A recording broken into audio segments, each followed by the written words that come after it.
a describir una de las estructuras más importantes en la adquisición de la memoria. Ya conocemos nuestra vista lateral. Vamos a hacer un corte típico de Charcot. Y en este corte típico vamos a encontrar todas estas estructuras y nos interesa primordialmente la formación hipocampal. Y en el hipocampo describimos en esta formación estas estructuras que cuando hagamos posteriormente depresión a largo plazo, etc., vamos a ver la importancia de cada una de ellas.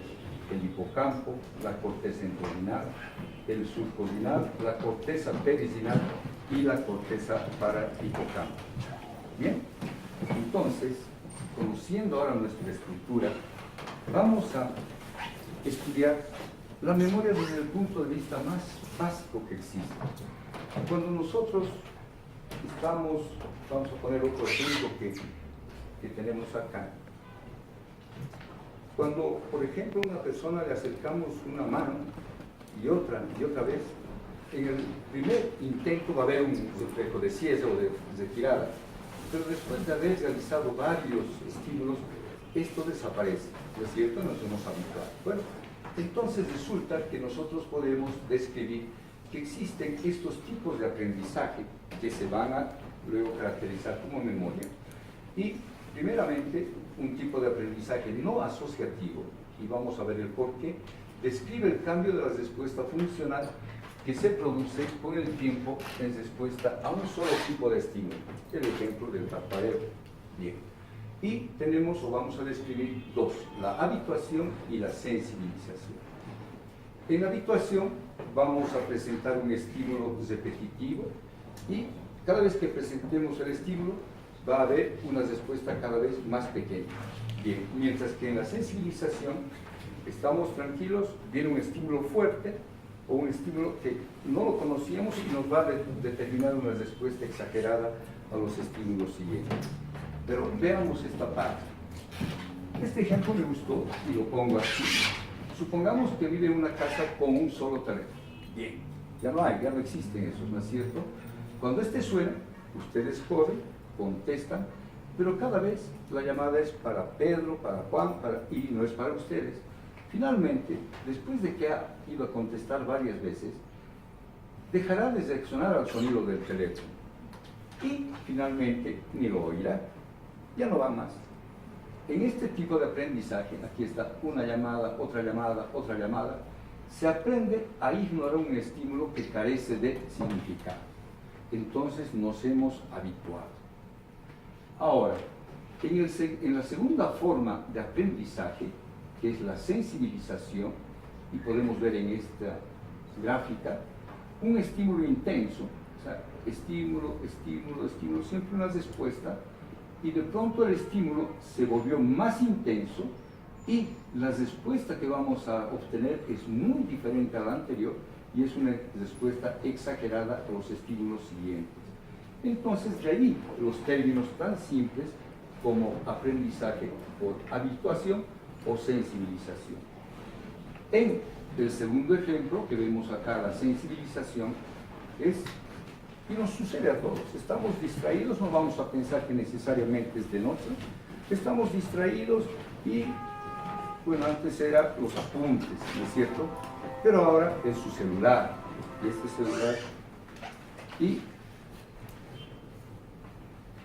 cuando caminamos entonces, y ustedes con su celular, bajan la acera, distraídos, y escuchan un ruido, ¡pam! Un bocinazo, inmediatamente hacen esto, ¿no es cierto? Pero siempre lo han escuchado, un bocinazo, y no han reaccionado, han mirado, y listo. Pero en este caso, ese sonido que para ustedes no tenía una significación amplia, ahora sí hemos desencadenado una respuesta muy intensa. Entonces tenemos el aprendizaje no asociativo, no hay asociación de ningún estímulo, y mencionamos los dos, habituación y sensibilización. Bien, pasemos. Este es el ejemplo típico que en colegio, en psicología, nos han enseñado. Pavlov investigador ruso, ¿qué hizo? Y miren cuándo, en el siglo XIX, él mandaba un estímulo, probó una campanilla, el perro giraba y no pasaba nada. Le acercaba la carne, indudablemente antes de que vaya a comer, comenzaba a salivar más. Entonces él vio y dijo, ¿qué puedo hacer? Y condicionó. La campanilla, carne, la campanilla, carne. Y después de un tiempo, simplemente tocaba la campanilla, no le llevaba la carne, y el animalito seguía babeando. O sea, había condicionado una respuesta. Condicionamiento clásico. Antes del condicionamiento, veamos acá, el sonido de una campana, que vamos a llamar de ahora en adelante estímulo condicionado, no produce respuesta alguna, ¿sí? Campanilla por aquí, pues campanilla por allá. En contraste con la respuesta producida por la visión de un trozo de carne, y le vamos a dar el nombre de estímulo no condicionado. Y es verdad, ustedes pueden hacer la prueba ahora. ¿Y qué les parece si todos ustedes piensan que se han colocado un limón en la boca? Muchos, si se han imaginado bien, muchos de ustedes están salivando, ¿cierto? Algunos no. Entonces, ahí tenemos, en ese caso, ¿es un estímulo condicionado o no condicionado? Van a meditar bien. Bien, entonces, veamos y leamos esta parte. Es interesante, ya les digo, toda la literatura que pongo tiene su significado. En este tipo, que fue descubierto por Pavlov, el condicionamiento clásico supone la asociación de un estímulo que normalmente no provoca una respuesta, la campanilla. El primer estímulo, el que provoca las respuestas, se denomina estímulo no condicionado, ¿sí? La carne le produce saliveo. Bien. En los experimentos, el estímulo no condicionado era la visualización de un trozo de carne y la respuesta a la salivación del perro. El segundo estímulo, que se denomina condicionado, porque necesita un entrenamiento antes de que produzca la respuesta. En estos experimentos, el estímulo condicionado era naturalmente la campana, y el entrenamiento consistía en emparejar, y esta es la clave importante, emparejar repetidamente el sonido con la presentación de la carne. Después de muchas veces de escuchar el sonido, el perro aprendió una asociación entre el condicionado y el no condicionado. Muy bien, pasemos ahora a la siguiente lámina. Y existe una siguiente forma de condicionamiento instrumental. ¿Cómo podríamos explicar? La ratita es curiosa, de por sí es curiosa, va, investiga, toca, rasca, masca, y entonces aprende que cuando toca la palanca, puede ser una de estas, cualquiera de ellas, cuando toca la palanca, le sale una comida. Después de muchos intentos, la rata aprende que cada vez que tenía hambre, simplemente apretaba la palanca y le salía comida. Si por equivocación o en su búsqueda de la comida, la ratita tocaba una luz o otro botón, se producía una descarga. Aprendía entonces que si apretaba la palanca le salía comida, si apretaba otra cosa le salía una descarga. Entonces nunca más hacía parar la descarga, y siempre que tenía hambre aprendía a poder comer. A eso se llama condicionamiento instrumental. Un segundito.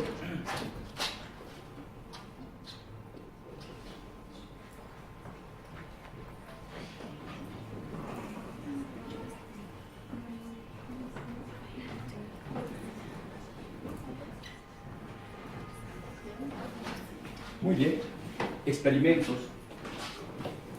Pero esos experimentos que se realizaron indudablemente marcaban que había un aprendizaje.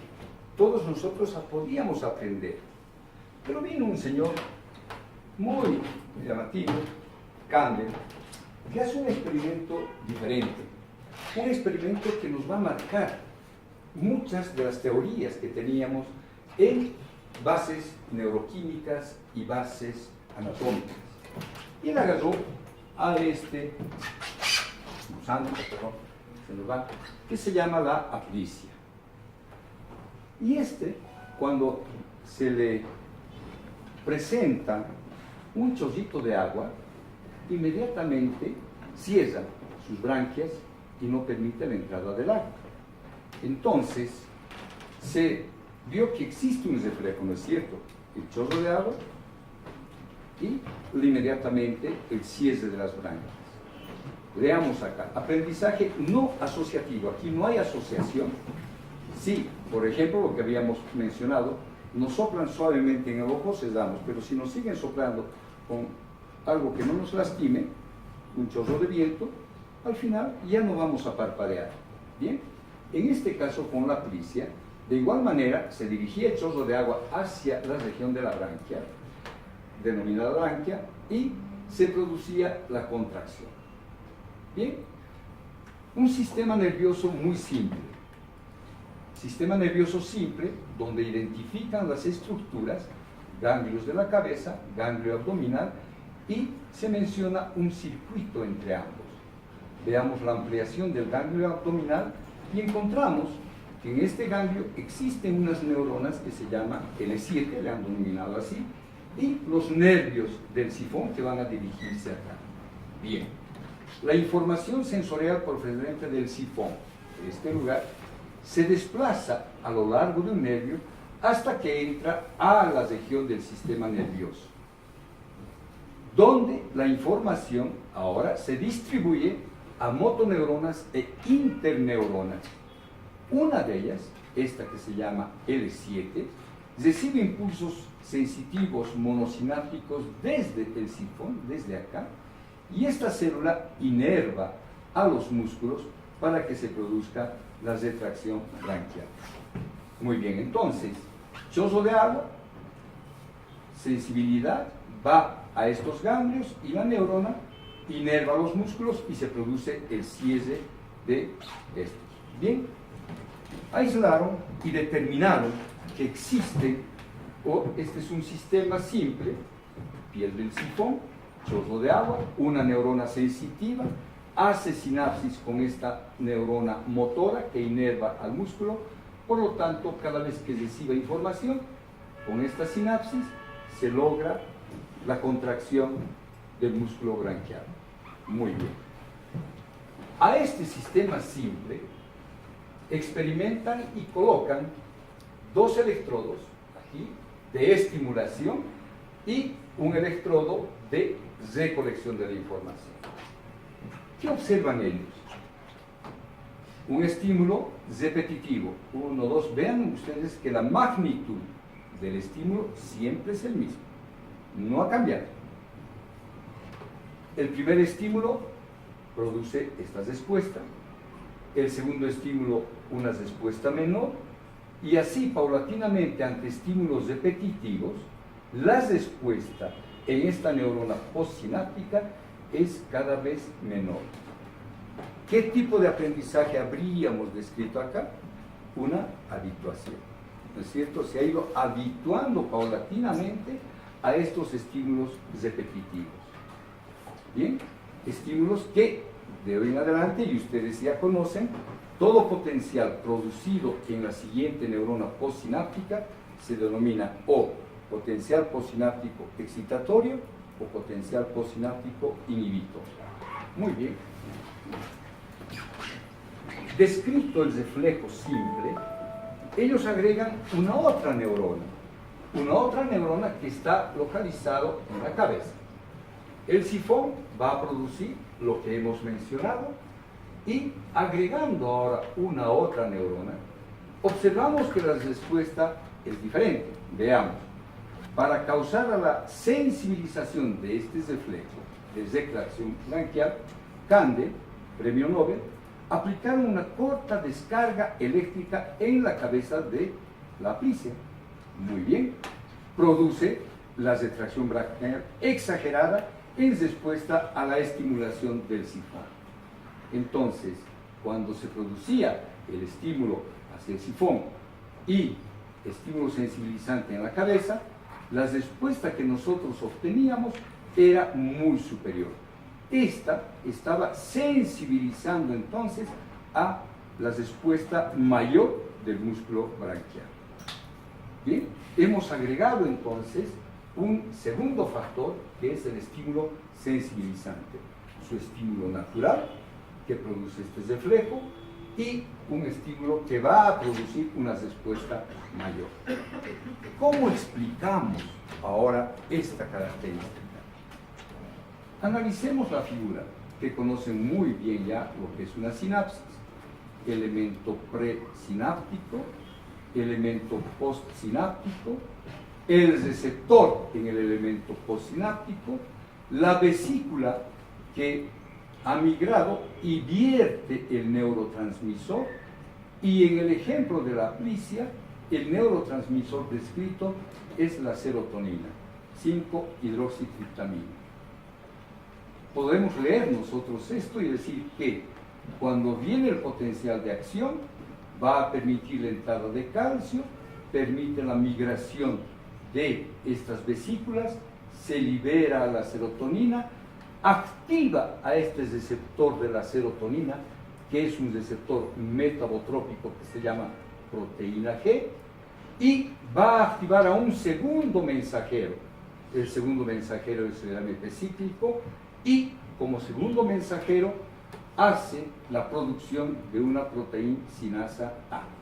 O sea, estamos activando la producción de este grupo de proteínas o de enzimas que van a fijar grupos fosfatos al canal de potasio, y cuando fija al canal de potasio permite el cierre de estos canales. Por lo tanto, se ha frenado la transmisión. ¿No es cierto? Muy bien. ¿Está claro? Esto es lo que sucede en este sector. Muy bien. Leamos ahora esta parte.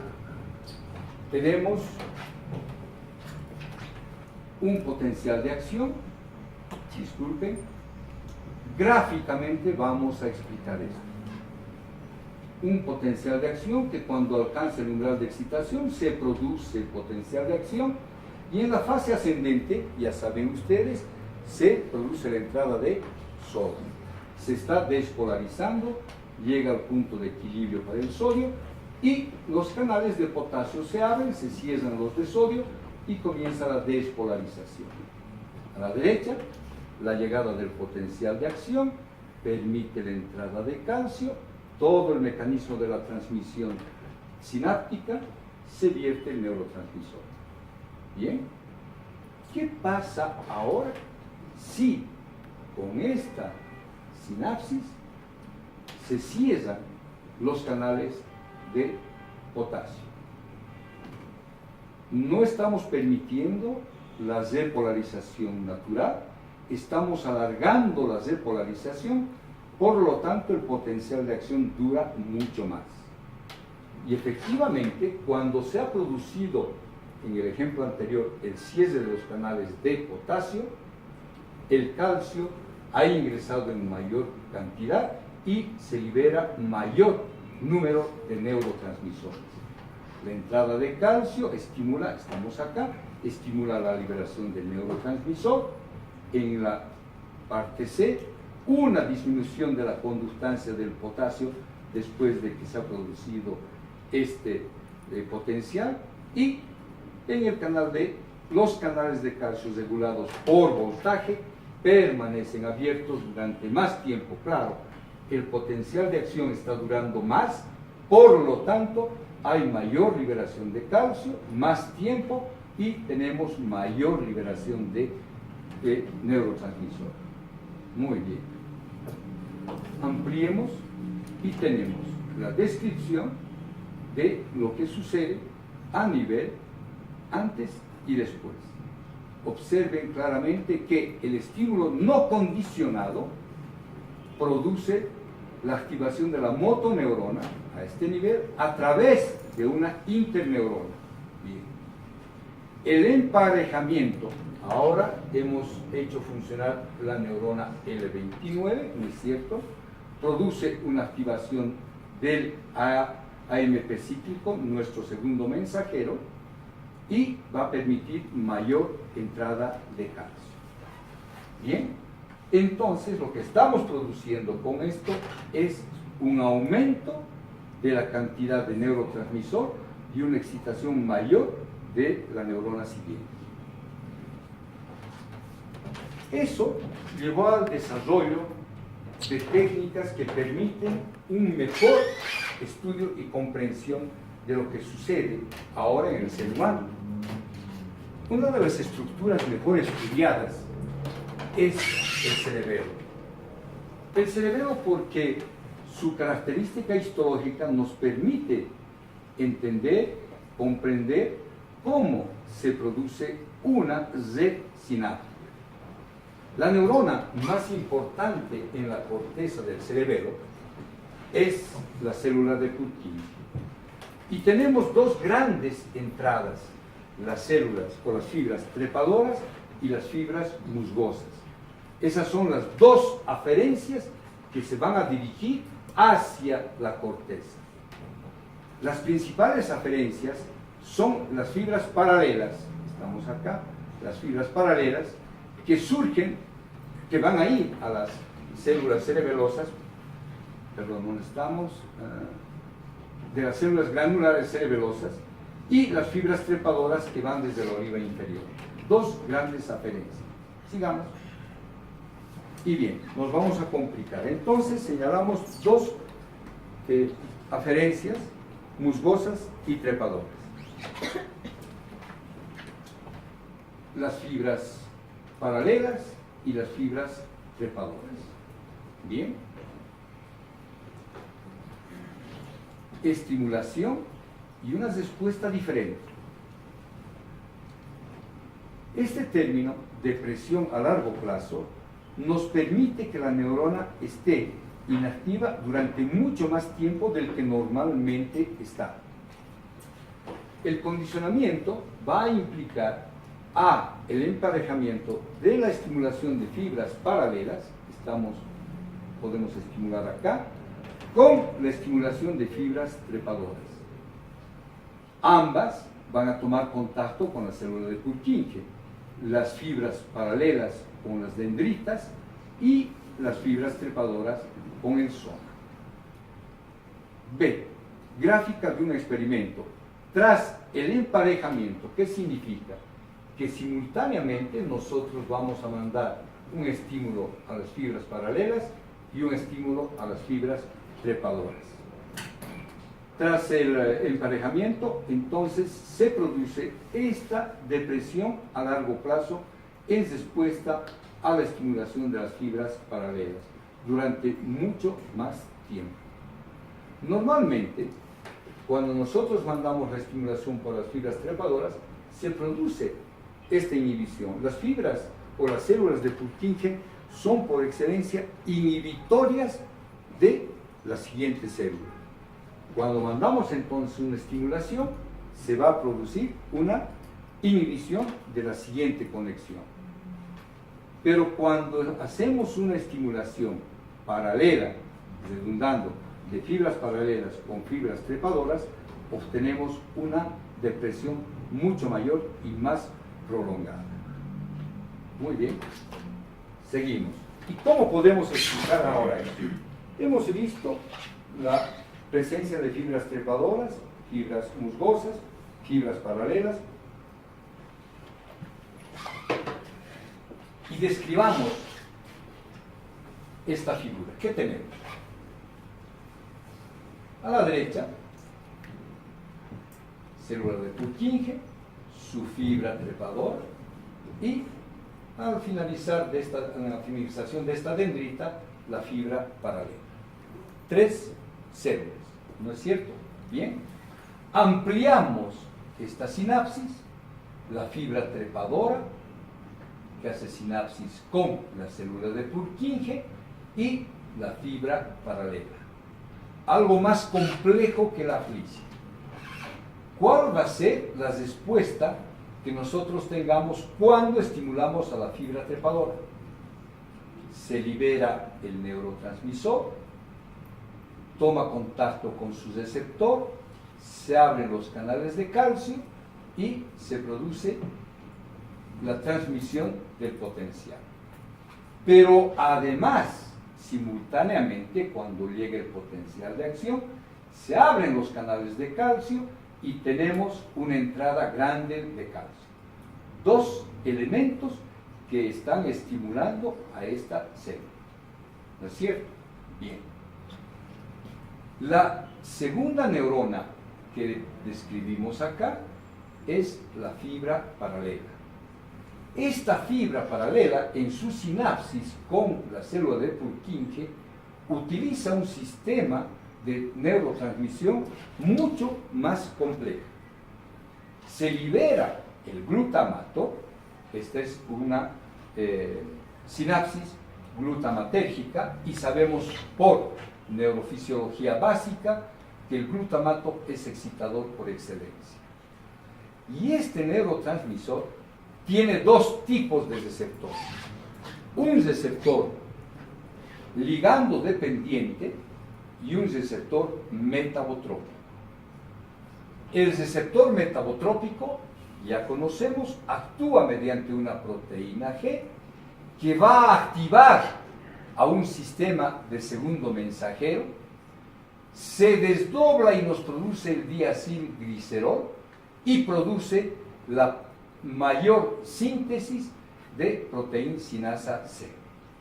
Paralelamente, este receptor, que es AMPA, permite la entrada de sodio. Hemos conseguido que la célula de Purkinje sea excitada por tres mecanismos: la entrada de sodio, la entrada de calcio, por estos receptores que son voltaje dependientes, porque el potencial vino y liberó esto, y en esta sinapsis muy específica, donde mencionamos al sodio por su receptor AMPA y su receptor NMDA, que es metabotrópico, la proteína G, a través de un segundo mensajero. Bien, ¿qué nos dice ahora la lectura acá?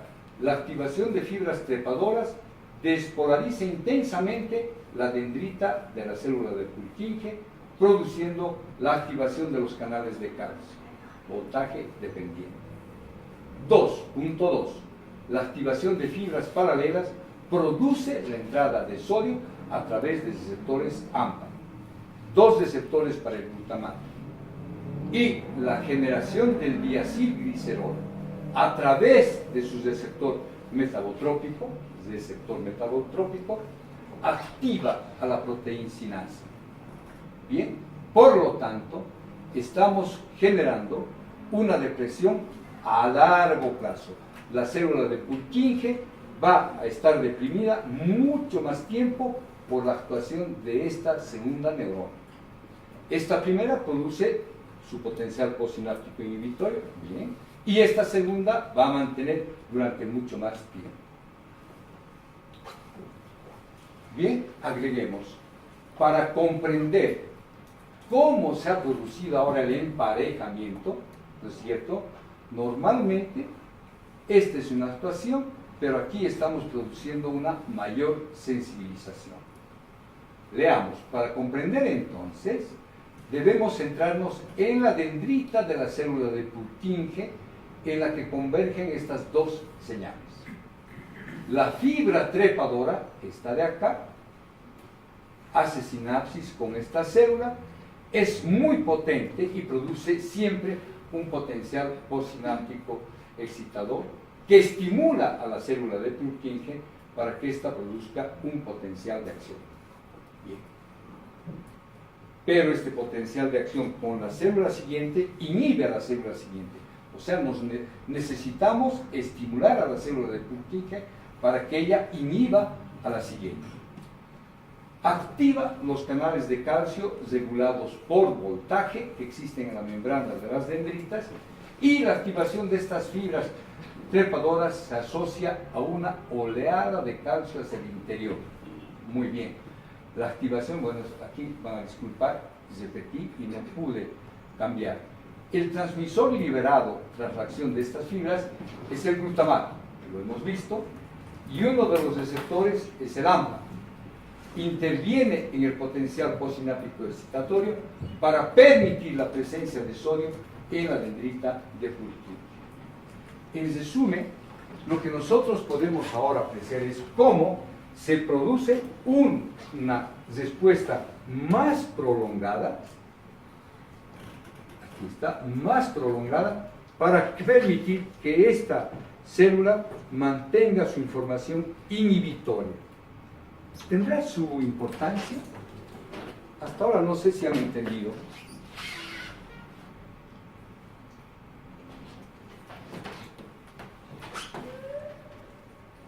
Estudiar la memoria es uno de los capítulos más difíciles. Ustedes cuando estudiaron motricidad, muy simple, ¿no es cierto? O estudiaron sensibilidad, estimulamos el receptor, viaja por nuestras vías, fibras a alfa, llega a la médula, hace sinapsis, si es termoalgésica, sube por su fascículo espinotalámico lateral, hace su sinapsis a nivel del tálamo, llega a la corteza sensitiva, sentí. Listo. Nada más. Pero ¿cómo podemos nosotros comprender la información que estoy guardando?